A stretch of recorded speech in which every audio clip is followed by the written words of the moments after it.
कृषि व पशुपालन जैसे महत्वपूर्ण विषय पर आपने बोलने का मौका दिया, इसके लिए मैं आपका धन्यवाद ज्ञापित करता हूँ। माननीय सभापति महोदय, आज हमारे देश में सबसे ज़्यादा कोई दुखी है तो हमारे किसान भाई है, क्योंकि खेती की बुआई से लेकर जब वो अपना अनाज मंडी में ले जाता है तब तक हर समय उसको किसी न किसी संकट से सामना करना पड़ता है। कभी बरसात देरी से आती है,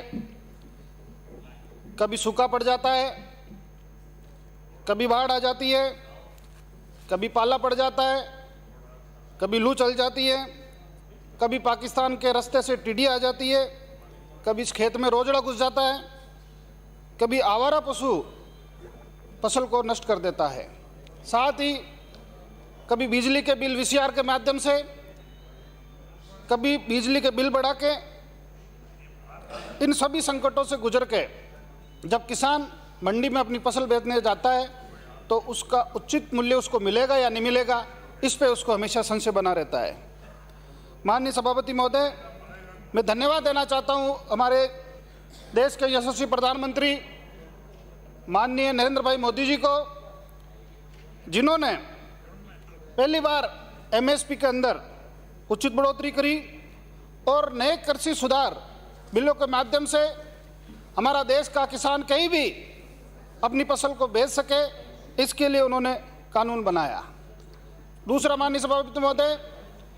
सिर्फ वर्तमान सरकार किसानों को सिर्फ हम दिखाने के लिए हमदर्दी कर रही है, क्योंकि कर्ज माफ़ी का झूठा वादा करके सत्ता में आई, लेकिन कर्ज माफ़ी का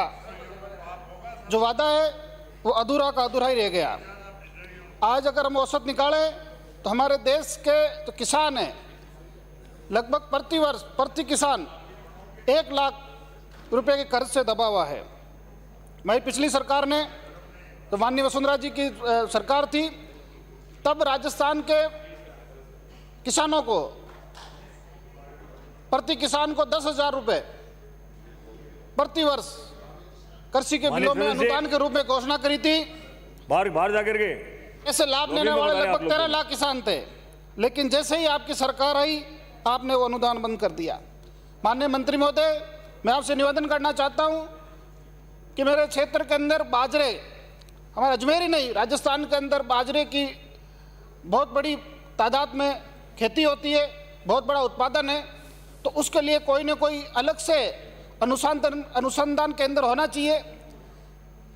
क्योंकि भेड़ बकरियों के लिए भी अलग से अनुसंधान केंद्र बना रखा है, लेकिन बाजरे जैसे महत्वपूर्ण फसल के लिए अलग से कोई अनुसंधान केंद्र नहीं है, तो इसके लिए कोई न कोई आप व्यवस्था करनी चाहिए। माननीय मंत्री महोदय, किसानों की आमदनी बढ़े इसके लिए तो हम सब बात करते हैं, लेकिन अगर किसानों जैविक खेती के साथ साथ अगर खेती को और पशुपालन को मनरेगा से जोड़ देंगे तो निश्चित रूप से हमारे किसान भाइयों की आमदनी बढ़ेगी। माननीय सभापति महोदय, देश में किसानों की स्थिति पर जो पहला अध्ययन है वो 1879 में हुआ, आज 2001 है। लगभग 211 सालों में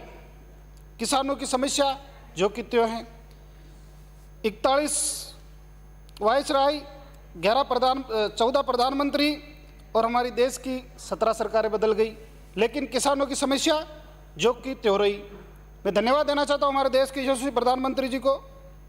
कि उन्होंने किसानों के सुधार के लिए एमएसपी को बढ़ाया, एफपीओ का गठन किया, किसान सम्मान निधि के रूप में किसानों को के खातों में सीधा पैसा ट्रांसफ़र किया, फसल बीमा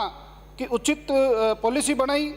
और फसल खराबा जो 50% में मिलता था उसको घटा के उन्होंने 33% किया। और हाल ही के अंदर आपने देखा कि 18,000 करोड़ रुपए की जो भारी भरकम बीमा राशि है किसान निधि के रूप में 18,000 करोड़ की, वो हमारे देश के लोगों को माननीय प्रधानमंत्री जी ने दिया। माननीय मंत्री महोदय, मेरे पुष्कर विधानसभा के अंदर गुलाब, आंवला, आम, मक्का और बाजरा, इसका भारी मात्रा में उत्पादन होता है और विशेष तौर से गुलाब और आंवला और आम, इसका उत्पादन पुष्कर के आसपास के क्षेत्र में बहुतायत में होता है। तो इसके लिए कोई न कोई एग्रो इंडस्ट्री सरकारी सहायता के माध्यम से अगर वहाँ स्थापित करेंगे तो निश्चित रूप से हमारे किसानों को फ़ायदा मिलेगा। दूसरा, माननीय मंत्री महोदय, आपकी लापरवाही से, सरकार की लापरवाही से इस बार जीरे की खरीद अगर आप चाहते, आप केंद्र से अगर आग्रह करते, बाजार स्तर सब योजना के तहत अगर आप केंद्र से आग्रह करते तो निश्चित रूप से हमारे राजस्थान के हजारों किसानों को जीरे की जो फसल है उसको अगर